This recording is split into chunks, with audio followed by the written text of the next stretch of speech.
un peu particulière. Pourquoi? Parce que j'ai regardé pas mal de vidéos sur YouTube et en fait le titre de cette vidéo ce sera, comme vous l'avez vu, une moto pourquoi faire. Et en fait c'est après avoir vu en fait oui, un sujet qu'a développé DSP 999. Ouais, bon, désolé si j'écorche ton nom, tu ne me voudras pas trop. Où tu évoquais en fait le motovlog. Et moi, je me disais, une moto, pourquoi faire? Parce que on est tous passionnés par la bécane. Et effectivement, il y a différentes raisons qui peuvent nous pousser à acheter une moto. Alors, il y en a peut-être des bonnes et il y en a peut-être des mauvaises. Mais j'ai découvert aujourd'hui par exemple une motarde. Et là, pour moi, c'est vraiment l'essence de tout ce qui est la moto. La moto, c'est l'évasion, c'est la passion, c'est le road trip. Ouais, c'est pas obligatoirement de rouler à 300 sur une autoroute allemande. Pas vraiment ça.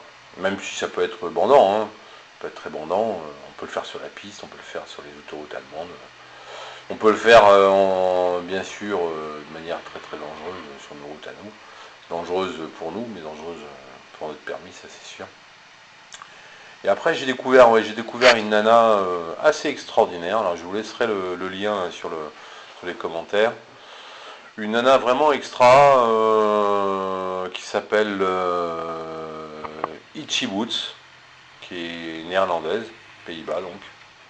Et cette nana, elle fait le tour du monde en passant par des coins vraiment les plus improbables. Elle fait vraiment le tour du monde avec une Himalayan 400, donc une Royal Enfield. Et elle est vachement courageuse, cette blondesse. Elle est super. Et j'ai dû me regarder aujourd'hui, je pense, 60 épisodes ou 70 épisodes de ce qu'elle a fait. Et je me disais, tiens, une chaîne YouTube, ça doit être ça, quoi. Ça doit être une chaîne sur laquelle on permet aux autres de découvrir des horizons qu'on ne connaît pas.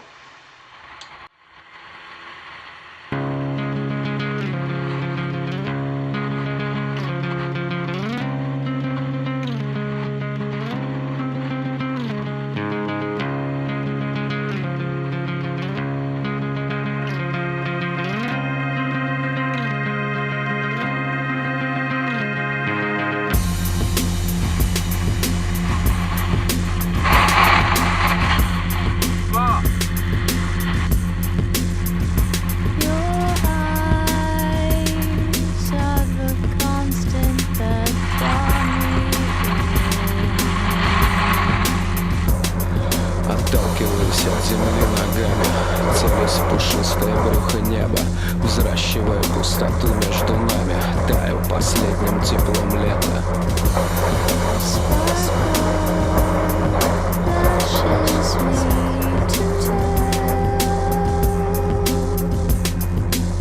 Не держи меня, солнце, пальцами, отпусти за усталыми птицами. Станут наши сердца скитальцами, на подошвах песка крупицами.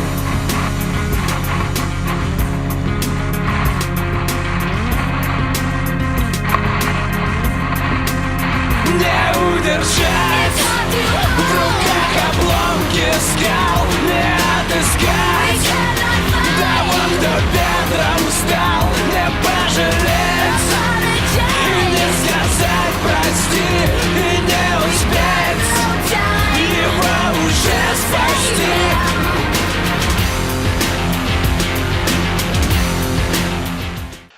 Alors moi j'ai beaucoup voyagé, j'ai fait les trips en solitaire, pas à moto, à pied. J'ai traversé la Mongolie, enfin une partie de la Mongolie à pied il y a déjà quelques années de ça. 850 entre Ulaanbaatar, Dharan et les monts Altaï. Et c'était une superbe aventure. Et alors avec la bécane, c'est vrai qu'on fait plus de kilomètres. Et quand je vous parlais de cette chaîne là, de cette fille là, je dois avoir fait, je crois, 83 ou 84 épisodes aujourd'hui. Donc là, actuellement, je pense qu'elle est... alors, elle a traversé... elle a traversé l'Ouzbékistan, elle doit être au Tadjikistan, après avoir traversé l'Iran, voilà, bon, et elle est super, je dirais, intéressante, parce qu'elle fuit des bonnes galères, avec, avec de l'humour, mais avec surtout une belle solidité. Et j'ai découvert une autre nana également, pareil, qui voyage, elle, moins en solitaire, hein. Ichi Boots, elle, pour l'instant, je l'ai vue voyager seule, et vraiment seule, et partout. Dans des endroits dans lesquels, si on écoute le ministère des Affaires étrangères, il ne faut pas poser le petit bout du doigt de pied.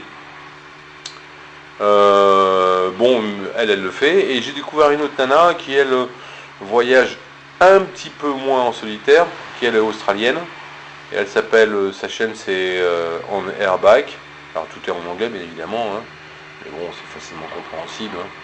En fait, motard, on part tous des mêmes choses quand on fait du road trip.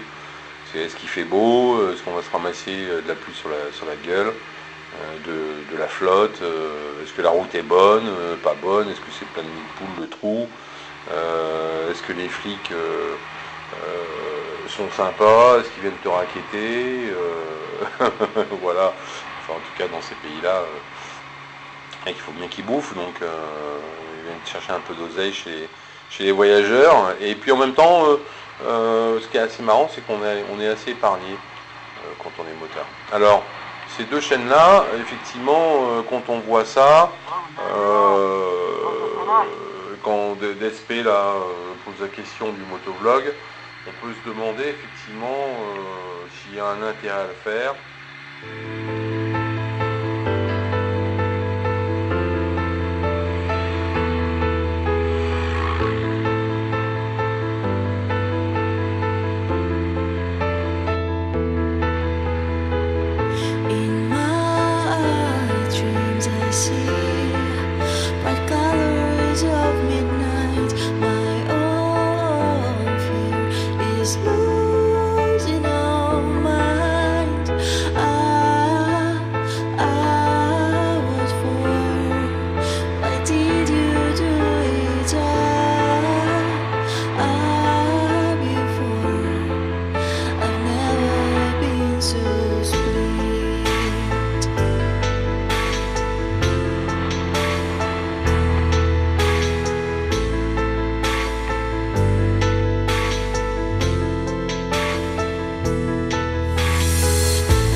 Je pense aussi qu'on montre rarement assez les autres motards, les autres personnes qu'on rencontre, qui ne sont pas obligatoirement des motards et qui peuvent être des gens extrêmement sympas. On ne parle pas assez, je dirais, du monde qui nous entoure. Et puis, quand on pense à un road trip aussi, on pense, je dirais, à des pays très très très lointains. Or, moi je viens de voyager un peu en France, là, j'ai fait 1500-2000 bornes avec la bécane. Et en fait, le pays, la France est un pays qui est absolument magnifique. Et on peut rencontrer des gens extra, et on peut vraiment voyager, hein. Il y avait un grand ethnologue, pour pas le nommer, il s'appelle Claude Lévi-Strauss, qui disait l'exotique est quotidien. Et en fait, quand il dit l'exotique est quotidien, effectivement, l'exotique est quotidien, c'est-à-dire que tout peut être exotique, soit ici chez nous, devant votre porte, ou en fait à l'autre bout du monde. Ça ne veut pas dire qu'il ne faut pas partir à l'autre bout du monde, mais quand on est attentif, il y a des choses très très sympas qui se passent devant chez soi. On ne les voit pas, et on ne les voit pas parce qu'on est devenu un peu aveugle. Alors là, à travers la vidéo, vous avez vu déjà, j'ai profité là de ma présence là, au Castellet pour découvrir la région. Alors j'ai découvert avec Jean-Pierre, on a fait la route des Crêtes. Ça a été un moment très difficile, parce que c'était vraiment pas le moment de le faire. Et nous, comme des couillons, on l'a fait alors qu'il y avait la tempête, puisqu'ils avaient déjà commencé à annoncer des vents à 90 et avec des rafales jusqu'à 130. Voilà. Donc là, je peux vous dire que quand vous n'arrivez pas pu à tenir votre moto, alors la mienne, là c'est avec elle est très très très carénée. Hein, donc ça veut dire quoi? C'est-à-dire que tu prends le vent, et là c'est du vent latéral, tu prends le vent, ça enfourche par le bas, en tout cas ça enfourdé par le bas, et la bécane, elle se dérobe en fait entre tes jambes, et elle part d'un côté comme ça, c'est vraiment très bizarre, surtout très désagréable, et surtout dangereux. Donc on a fait cette route des Crêtes, donc pas au bon moment, vous voyez là où vous verrez sur les images. On a été obligé de rouler très agréable du tout, et l'endroit est pourtant magnifique. Moi c'est un endroit que j'ai découvert, je ne connaissais pas cette région. Moi je suis des Pyrénées-Atlantiques.